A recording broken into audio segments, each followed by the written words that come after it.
So Ukraine has figured out how to turn a $5,000 drone into a long-range precision munition that has become a serious problem for the Russian military. To talk about this and other new challenges across the front, we're joined today by Rob Lee. Rob is a senior fellow at the Foreign Policy Research Institute and, in my opinion, one of the leading American analysts of the war.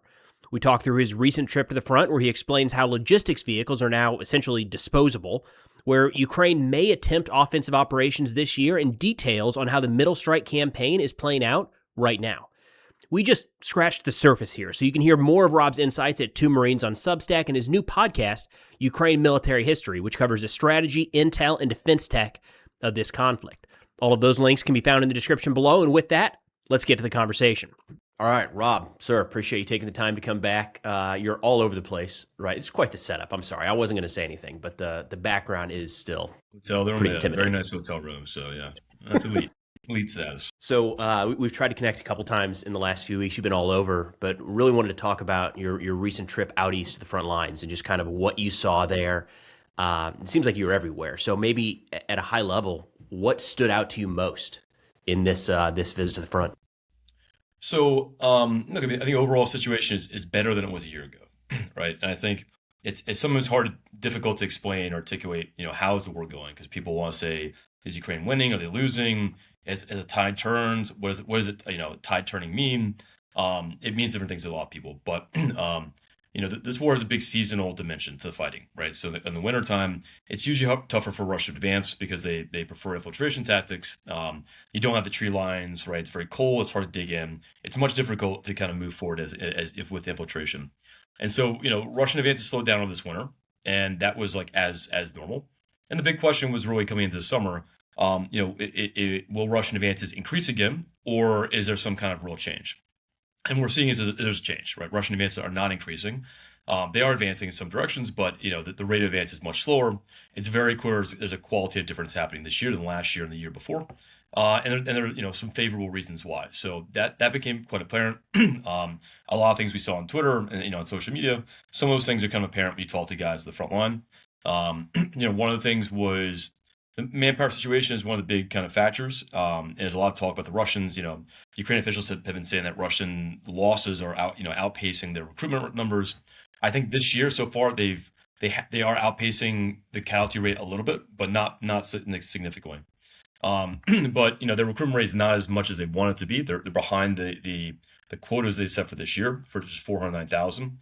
And what you can see at the front line is that different parts of the front line are different, right? Obviously the priority sectors, they're just as intense as they always are, but other sectors are really less intense than they used to be. And so a couple of the brigades I talked to one of the brigades in the Zaporizhia direction, and he was fighting in Stepnohirsk. And he's like, look, the situation is better than it was 6 months ago. He told me, 6 months ago, Stepnohirsk was maybe 80% controlled by Russia. There's another village to the northwest, also like about 80%.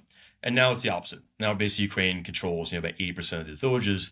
And he said, in general, intensity's gone down. Right? They're seeing fewer Russian soldiers per day, less infiltration. It's just overall situation is more favorable.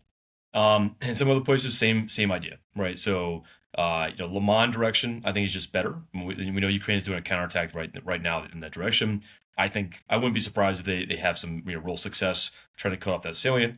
But the general kind of vibe from guys in that direction is that the situation's better. The core reform has really improved the defense there. They've got a better handle on what's going on, and now as corps and brigades can hold the front line more effectively, it gives them opportunities to push back in some directions. So that was a big part of it. The other big part, Middle Strike, is the big kind of discussion going on.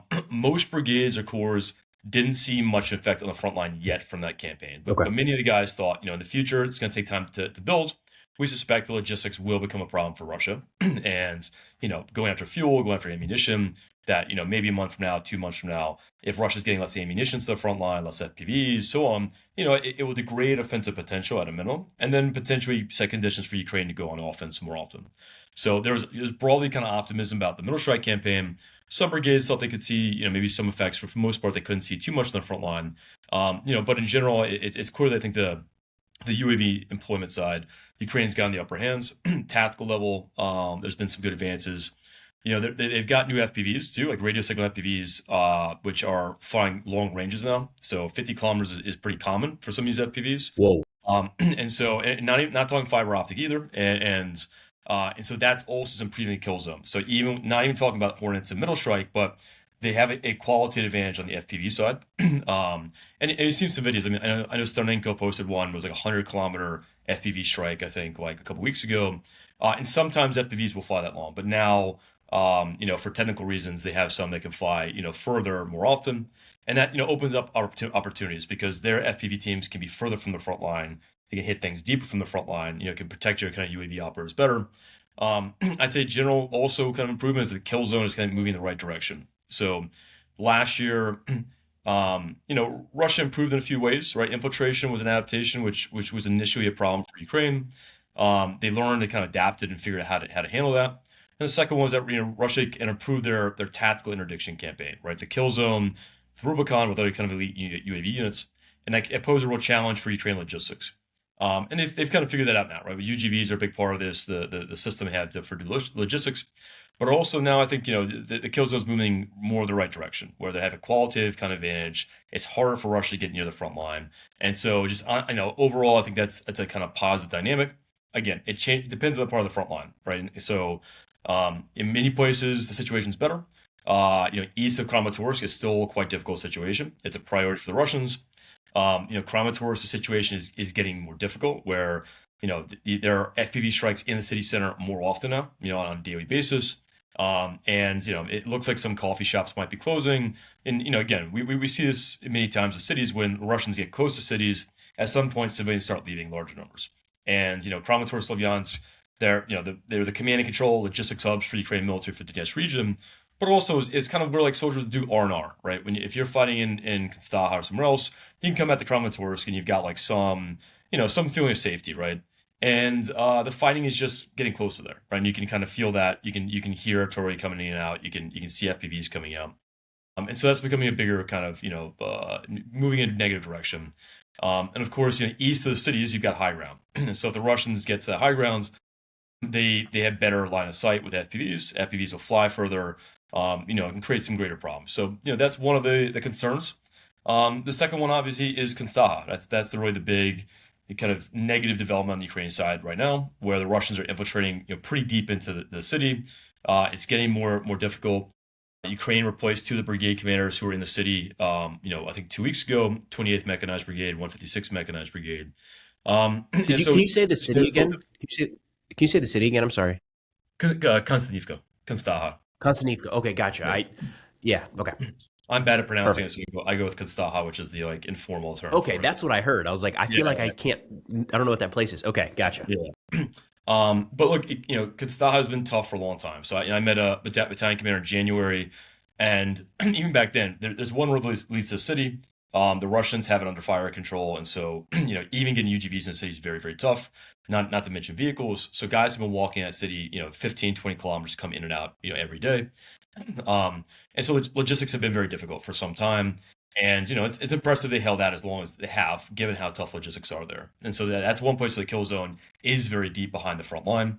And so, yeah, it's it is a Russian priority. It is, probably Russia's best prospect for, taking a city this year, right? But again, I'd also say that we talk about, how will the battle develop, when will this go on, and so on. The Battle of Chasiv Yar went on for 2 years, right? And the Ukrainians are still in Chasiv Yar. It's still going. Toretsk, the battle went over a year. It's really hard to necessarily determine how fast advances will happen. The Russians took Pokrovsk. They got into Pokrovsk in large numbers in October. They're, still not very far beyond Pokrovsk, right? They hold the city, but they can't really advance much beyond it right now. So, Konstaha is the main threat right now. But, again, even if that falls, I don't think we're going to see a breakthrough at this point. I don't think the Russians have that kind of capacity. And look, on the other side, we're seeing Ukraine push back in some directions. So Liman direction, north of the city, in that kind of salient, we're seeing, some kind of counterattack. I think a lot of the mappers are for OPSEC reasons, they're not updating the maps to show kind of what the actual front line looks like right now. But even with geolocated strikes, you're seeing Ukrainians, in what was Russian-held territory. That looks like they're trying to cut off that salient. Like, I wouldn't be surprised that they succeed. You're also having some success in the Dnipropetrovsk kind of direction, where the air assault brigades have been pushing back some time. Also, I think some OPSEC there, so it's not clear the front line is exactly. And look, I wouldn't be surprised in ZAP if we see some pushback there too.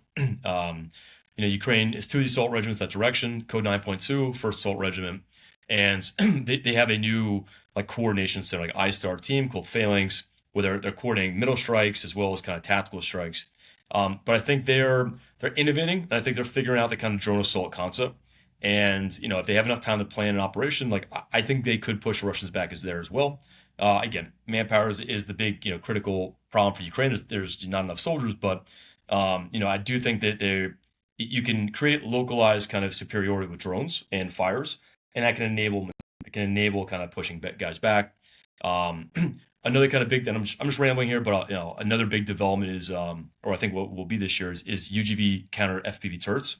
So we're seeing Ukrainians are starting to test kind of counter UAV turrets more often. Some they put on MRAPs, they put on UGVs.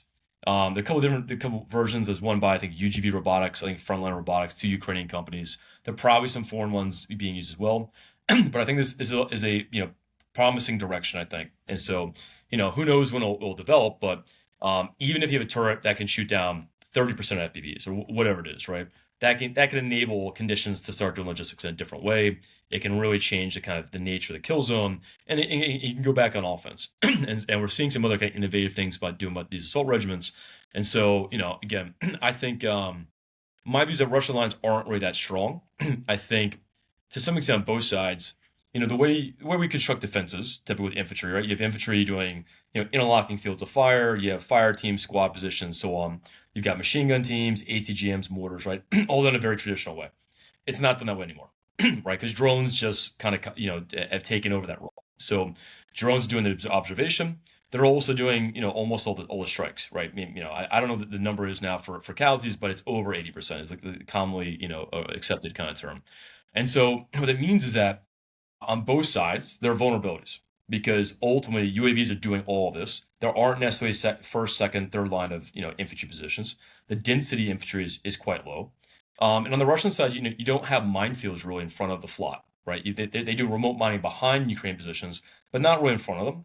And it really comes down to Mavic and FPV teams, right? And if you can locate them, if you can degrade them, you can suppress them. That's really holding defenses. And if you can do an armored kind of assault, you get 5, 7, 10 kilometers past the front line. That's where those FPV teams are. And if they start running away because they're you're near their positions, there's nothing really holding the line that well. So I think there are some prospects for Ukraine to do some armored assaults this year. I wouldn't be surprised if they have some successes. What scale is a big question. Do they have the scale, the capabilities to do operational depth? I don't know, maybe. But I think we'll see some tactical innovations here. And I think the part of this discussion about, maneuver being dead or basically drones with a transparent battlefield making maneuver and other things impossible. Like, I just don't think that's true. I think we're in this kind of World War I type moment where FPVs, drones came in, they favored the defense initially because you don't have to do as much coordination on defense to use them effectively. But they're now developing some of the tactics, some of the techniques, some of the planning, some of the task organization changes. And with those things, like I think it's possible. So I think there's some decent chances there. Again, it comes back to enough manpower. That part I don't know. But these are some of the big developments. And then middle strike's the other one.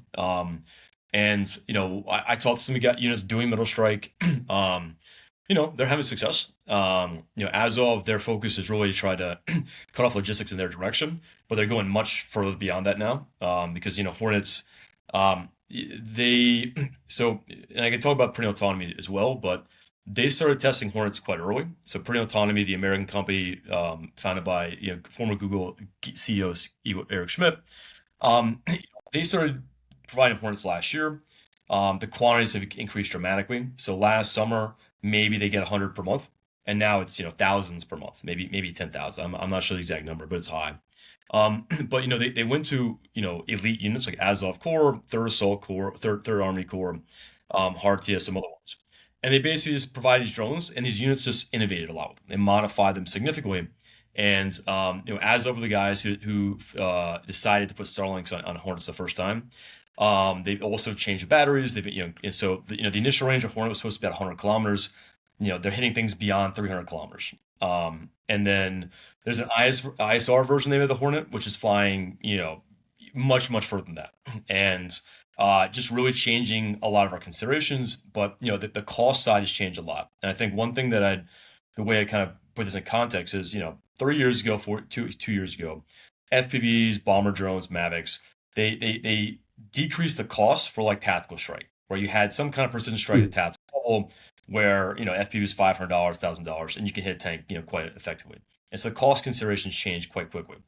We're seeing that with operational strike now.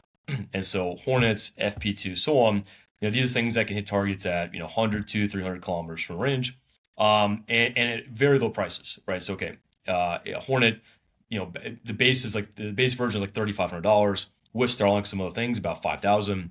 But again, you're hitting things at 300 kilometers with a Hornet for $5,000. That's really significant. And it also means you can operate a way you can't with expensive items, right? So Hornets sometimes they'll send up over roads in free hunting mode, right? They won't have a target identified, but it's so cheap that okay, if we find a target, great. If we don't find a target, it's not a huge deal, right? It's okay. And there's also a like suppressive effect where if you have Hornets flying over roads, right? It almost suppresses potential drivers because they know these things are 100%. flying, Yeah. and there's no ability to stop them, right? And so there's a suppressive effect, there's a psychological effect of them, but it's the quantities. And again, even if it's, the accuracy for Hornet teams varies quite a bit. A lot of it depends on planning, right? Your reconnaissance, all these kind of things. But the numbers just really significant. And if you can knock out trucks at range, initially Azov was focusing on Donetsk City, going on the ring road around it. They then pushed that back to Mariupol. And now they're really focused, what they were a couple weeks ago, on the road between Mariupol to the border, because that's where like army level trucks come with certain higher level assets. But looks like Hornets are flying into Russia too, and the Rostov highway. If all these highways become more difficult to drive on, right, logistics just become more difficult. And now Ukraine has a successful operational interdiction campaign that just was not possible before with HIMARS, wasn't possible with TACMs. Short of air superiority, just wasn't possible. But it's possible with drones, right? Cheap drones. And it's not just Hornet. Like there's Darts is playing quite a big role too. Darts is maybe I think $2,000. You can put a Starlink on a Darts and it's flying long distances. Some units are planning to use like hundreds of Darts a day, right? They have like really ambitious kind of. And again, if you have the funding, you can do this. It's not that complex. Bliskavka, the Ukrainian version of Molnia, and I talked to the guy who created it, and they're putting Starlink on that thing. It costs like $1,600, and they're hitting trucks at 100 kilometers with it. And again, Really? just Wow. yeah. So the cost considerations have changed so dramatically. And look, yeah, Starlink is a big part of this. Starlink is this kind of like cheat code in a video game you put on where, a basic Starlink terminal I think is like $500. A mini's I think 300 or so. So you can put this. In some cases, fiber optic spools have gotten quite expensive. And so in some Mhm. cases, like 50 kilometers, it might be like $2,500. So it makes more sense on a big FPV, like a 15-inch FPV, to put a Starlink Wow. terminal on Yeah. it instead of fiber optic cable because it's cheaper. And so these kind of changes is quite significant, but that is a really huge advantage Ukraine has. Starlink, it makes basic, very cheap drones into things that can hit things at operational depth. And that's just had a huge kind of effect. And so that's obviously a very promising direction. And the way I talk about middle strike, I kind of put in two categories. There's kind of heavy and light version, right? So light, Hornet, maybe Bliskavka, darts, those kind of things. Good for going after trucks, but they're not going to destroy fortified positions. FP2 is the example of the heavy drone, and there's also like a couple other ones. But FP2, my understanding, it costs like $50,000, which is still very cheap when you compare it to like Gimler's, which is Sure. three, Yep. 4 times that price. And of course, it's got 100 kilogram warhead or bigger, and so it's like a 250-pound bomb, right? So it's basically is like the same capabilities of dropping an aviation bomb with something. And so you can hit up bridges, you can knock down buildings, fortified things, right? Warehouses, things Ukraine couldn't do before. And so now, again, we're replicating some of the effects of kind of air power that Ukraine just lacked before. And again, the more they scale these things, the more they're funded well. It's just going to create greater and greater challenges for Russia because they're going to be facing just significant number of drones. And I think really this year, whether Russia can kind of develop an effective countermeasure is one of the big questions. Can they reduce the effectiveness of this kind of operational strike campaign? They have elite units. The Rubicon has a role. The 50th Brigade is playing a role. but they're just small. They're small units. They really need to scale something across the conventional forces. It has to be regiment, division, army, right, echelon kind of defense. They don't have that yet, right? Not the way it needs to be. And look, Ukraine developed this since October 2022 when the first Shahed started hitting Ukraine, and they've had this for 4 years. They've got a pretty sophisticated system now. Russia's just not there yet, and they're really they're having issues because of it. Starlink's another big one. The Russians are rolling out Starlink jammers. They tested the first one in Vovchansk area in 2024, and they're having some success with them, but it's still a big question of whether or not they can really counter Starlink effectively. So. No, I mean, I think this is a big question this year. They will adapt. They will come with some countermeasures. Can they scale it effectively enough? I don't know if they can. And with funding and production number, the economies of scale Ukraine has, like it's going to be a big challenge for Russia regardless. So, again, this year is shaping up better than last year. That's very clear. Have they turned a point where Ukraine is strategically, has the initiative? I don't know. We'll have to wait and see. I do think we're seeing some more offensive operations down the Ukrainian side. I think we're at a point where Russia's advancing in one direction, Ukraine is advancing in a different direction. So on net gains, it might be by even, but certainly the dynamic is better, and that was something that came away from my trip too. That there's greater optimism, but like you have difficult places, and the guys there are like, hey, it's still a tough fight. We don't assume the war's going to end anytime soon, and they still think we have to prepare for the kind of longer term. So that was like a brain dump, and I love it. I'm here for it. I actually think people are going to eat that up because there's just a ton. You hit everything. I've got 600 questions that I wrote down, but going back to the kind of frontline updates, Konstantinivka, we're seeing that salient form. We've seen this how many times before? I mean, it seems like every major city or town that falls is the same situation, and there's always the debate of how long should Ukraine hold out in that area. Are you seeing any change of there have to be change of tactics on the Ukrainian side in determining how long they stay forward versus pull back to the next line of defense there? So, I mean, in general, Ukraine holds terrain as long as they can. I think in some cases they hold it too long. Is that the case in Konstaha? No, I don't know. It's hard to say at that level. Logistics are very difficult. But some of this comes back to what is the attrition ratio like? If the city falls, how quickly can Russia push to Druskivka, put other parts at risk? And what is it, the broader kind of strategic goals for this year? So it's hard from my perspective to kind of say whether they should continue holding or not. Chasiar is a good example too, where it looked like Russia was going to take that city 2 years ago. They got stopped, right? And there's been very little advance since then. And holding Chasiv Yar is the reason why Konstaha is still standing, because if they'd lost Chasiv Yar, the Russians would have made Konstaha basically untenable very quickly. So it still is it certainly is still a big issue. Logistics was the biggest problem. When I was there in January, where the battalion commander I talked to said UGVs, like, they might make it to the city, but they won't return. And so they basically the way Ukraine does logistics in the brigades now.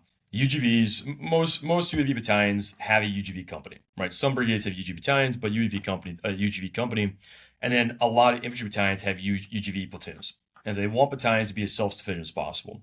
And so logistics is basically UGVs deliver everything to UAV positions, and UAV positions are where all logistics goes, essentially, because again, infantry on infantry engagements are minimal, and so there's not much small arms fighting. So infantry are not running through much ammunition, right? We're not running through 40 mic and all that kind of stuff anymore. And so, logistics really goes to drone teams, because you might be launching 15, 20 FPVs per day, all the ammunition, all the kind of requirements there, right? And so UGVs will deliver to FPV, Mavic, in heavy bomber positions. Heavy bomber positions will then resupply the infantry, because UGVs, when they go to the flot, they're likely to be destroyed because there's enough FPVs there. It's very, very difficult. And so Vampires are basically the next line for infantry, where basically almost all infantry resupply is done by Vampire now. And again, this system works pretty well. Different parts of the front line, UGVs can come closer. If you come closer, it really varies. But Konstaha, it was always a big issue, just because it's kind of an partial encirclement, and it's been a real Russian priority for some time. And so the battalion commander I met in end of January, early February, he said he had lost 5 Vampires that week, just resupplying infantry. Every mission had failed that week. UGVs, they can make it to the city. They'll be destroyed a lot of times on the way to the city. But he's like, if they make it to the city, they're probably not going to make it out. So if they get to a position and get destroyed, we can consider that a success, basically. And so disposable logistics, yeah.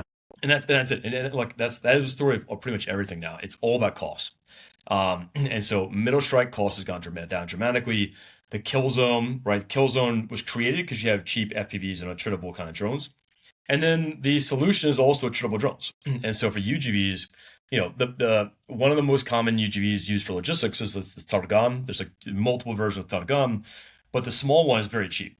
And for units like, hey, we want the cheapest, simplest UGV that will reliably make the mission for logistics because we know a lot will be destroyed and we need to have as many as possible. And so they go through a lot of UGVs. The 38 Marine Brigade and their Mirafrod, they were fighting from a circlement back when I talked to them in like when was I there? I think February. And he said like I think 30% of UGV missions were successful, right? Because they're fighting from such bad kind of geometries of fire where they're likely to lose UGVs resupplying positions. And in Kansai, it was so difficult that often even Mavic teams will carry a lot of their gear with them. Like they'll have like wheelbarrows. So FPVs, they have a target kind of priority list. They're not going to go after infantry at a certain distance. And so these guys are carrying a lot of stuff in with wheelbarrows, like, fuel, drones, all this kind of stuff. So a lot of things are back to kind of like hand cart, foot mobile movement. And also, look, for infantry, you've got to be in good shape to do this. And again, there's often this debate about like physical fitness, drones, and so on. That drones have made physical fitness, less important. And like maybe at some point it'll be true, right? And some drone pilots who operate in Starlink, yeah, they can come into a basement in Kyiv and they can fly and be fine. But for infantry, like these guys, it's more arduous almost now because vehicles can't drop you off nearly as close as they used to be able to. And so you got to do things on foot, and it could be a 4 or 5 day movement to come in and out of position. And yeah, I mean, it's just incredibly difficult for those guys. So anyways, rambling here, but again, logistics is really the main part of how the front line is kind of determined now. It's which side can maintain logistics. The Russians, when they infiltrate past the front line, it's a question: can they sustain their infiltrate groups? They do this by Molny or FPV. One of the big weaknesses on the Russian side is that they never developed heavy bombers, and so they have a few versions, but they were way behind the Ukrainians. Why? Like that seems like such a weird gap, and they complain about it. They complain. I mean, Putin mentioned it. Putin mentioned it last week in the Kremlin, where like a soldier even mentioned like, "Hey, we're behind on this." And he's like, "Yeah, we're making a focus." I don't know. One of the things I remember, for Lazar Group was secretive for a long time. Right? They only became publicly known, I think, like last year. And one of the reasons they wanted to remain secretive is they didn't want Russian leadership to see how effective bomber drones were, right? And so they basically like, look, if we won't post any footage because they know that junior Russians can be innovative, but if the generals don't see the value, they won't like believe in those innovations. They won't get scaled. And so one of the arguments that Yelizarov made, the commander of Lazar Group, is like, hey, let's stay totally silent. And if we don't need like public funding, then we don't need to be public at all. And then well, first off, they won't develop countermeasures to our TTPs. They'll be more likely we'll be able to kill them more likely or have more success because they won't have the countermeasures. They won't be ready to deal with them, but also because they won't copy us as fast. And that was one of his arguments before he became kind of publicly known about this. But I think that might be part of it. I just think that the leadership on the Russian side just made a really big mistake. Also, some Ukrainian commanders think that because Russia had glide bombs, so that's kind of negated that need, and that like glide bombs kind of perform this role. But bombers early on were not for logistics; they were for bombing missions. But now logistics is really the main function, and so because they didn't develop that, they just don't have this capacity now. And you can. I mean, I've seen videos of like Russian soldiers get resupplied by FPV. But FPV, you're carrying, like a water bottle too. It's very inefficient for doing this. They just lack better options. They even will need it to, but it's just not ideal. And so it is one of the big mistakes they made. Plus UGVs, they're far behind on the Ukrainians on UGV's side. And that's mostly because of Starlink, because Starlink was really the main enabling function for UGVs. It still is for Ukraine. I mean, it is by far the most common option. I think it's pretty much all UGVs is Starlink, enabled. And the Russians did that first, and when they lost that, it's much more difficult maintaining communications, connections, at distances, and so the Ukrainians stopped seeing as many UGVs as well. But also, like the Russians on logistics, they have a different treatment of just, the value of life. And so they have guys who would just be camel soldiers, who would just, have these big cardboard boxes on their back, and they'll be used to transport logistics. And like they're okay with this because they're okay with the casualties that are taken. Ukraine is not okay with that. And like we wouldn't be okay with this. And so we're going to go more in the drones to compensate. But to some extent, Russia was just they kind of accept this kind of the dynamic because they're okay taking heavier casualties. Elephant in the room here, Starlink. Russia, it was shut off for Russia because, or at least the tipping point was strike drones were shown in Ukraine using Starlink. Or at least that was the major event that led to the shutdown or the blacklisting. It sounds like Ukraine is using, and has been for a while, Starlink on strike drones. Is there a concern? Like, what happens if Musk wakes up tomorrow a little upset, gets trolled online too hard by NAFO or something, and shuts down Starlink? That seems like a major vulnerability. It's a huge vulnerability, and the Ukrainians are aware of this. I mean, when they went to Kursk in 2024, Starlink doesn't really work much across the border there. And so they developed some, backups, which, were somewhat effective, but, are not the same kind of thing. I won't mention which they are, but like there are a couple of different options where you can kind of have backups to Starlink. It is a big challenge. And, when Russia, and again, I go back to January. So Russia's been using Starlink for a bunch of things. So for streaming video feeds from UAV positions, just like the Ukrainians do. They started putting on UGVs more frequently, naval drones as well. Both sides put them on naval drones. And then really in January, as we started seeing them put on Molnia, put on BM-35s, and really aggressively pursuing an operational depth strike campaign too. And so in some ways, I think the Russians' concept the last 2 years has not been that I think it's been somewhat accurate actually, where last year they focused on tactical interdiction and they focused on going after Ukrainian UAV teams, right? And this is their kind of way of establishing maybe ability to maneuver or like advance faster. And ultimately, like they had success. They did advance faster, but their execution wasn't sufficient to really overcome Ukrainian defenses. And then this year, I think they decided operational depth interdiction was the way to go. And so in January, we started seeing this. We started seeing Rubicon. We started seeing some Spetsnaz brigades.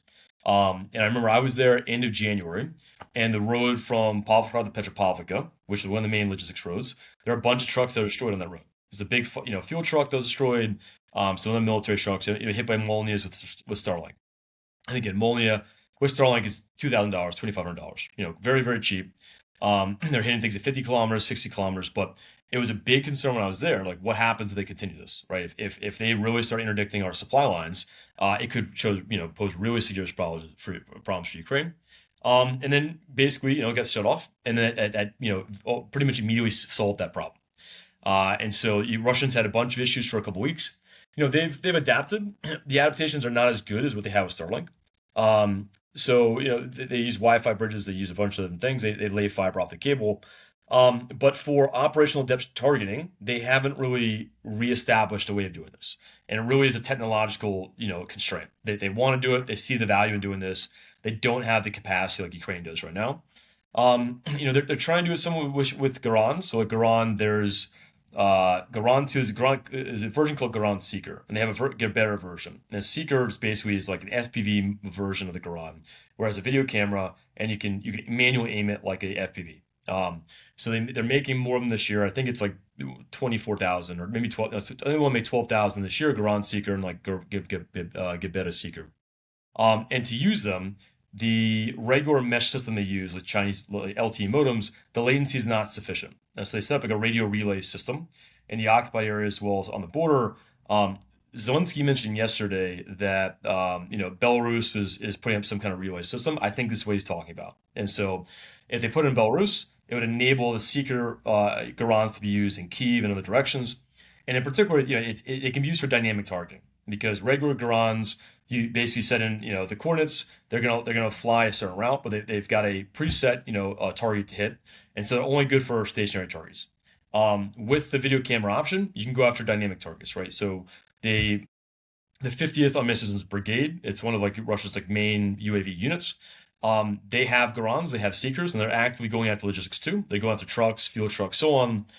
They just don't have. Garan 2 is it's a decent option. It's not the perfect option, right? They have a heavy kind of middle strike drone they don't have the lighter versions, so they can't go with the trucks. And effectively the quantities aren't significant enough, and so they're behind in this. But I think they'll still prioritize the direction.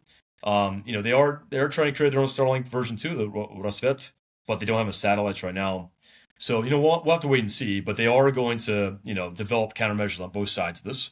I'd also say to keep in mind is Starlink is so important that every American adversary will learn from this, right? China's going to learn from this, Iran, right? Any conventional conflict we get in 5 years from now, our adversaries will probably have some kind of option to try and deal with Starlink because it is such a huge advantage.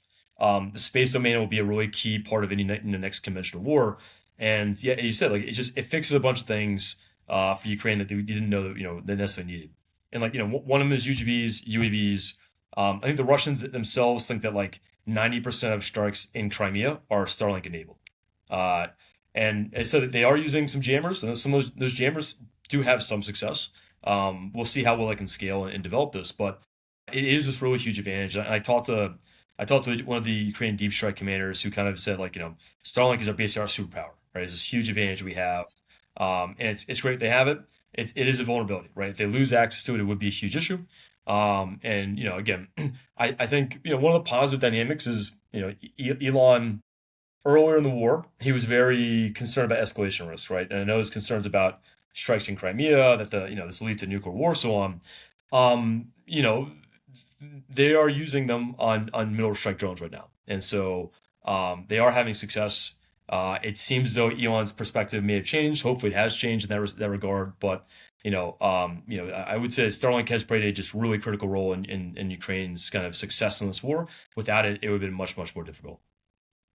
Makes me nervous anytime there's something. It might be Starlink or Starshield. I don't necessarily know in all cases, so it might be one or the other. Yeah. Is this the Starshield? Is that the DoD or the Pentagon version? Is that correct? Yeah, and I think Ukraine has some access to them too, and I think the way it works is a certain number they can use on drones because Starlink, when they blocked it, they also prevented Starlink from going more than 75 kilometers an hour, and so that was a way of preventing Russia using their drones. I think that's still still the case, and maybe Starshield that you have whitelisted where you can fly faster. I think that might be the case. Okay. One random one on the middle strike. Why are so many of them flying during the day? It seems. I mean, I guess there's more vehicles on the road. It's just weird to see these relatively slow-moving, fixed-wing UAVs just gliding down a road in broad daylight. So, FP2s and unmanned system forces typically do strikes at nighttime, and usually going after fixed targets or maybe an air defense system they located. FP2s are relatively big, so I think it is probably a better idea to fly at nighttime when possible. For Hornets, it's mostly daytime operations, and so I think again, Hornets do have a thermal camera. I think it's easier to operate in daytime with them than at nighttime right now.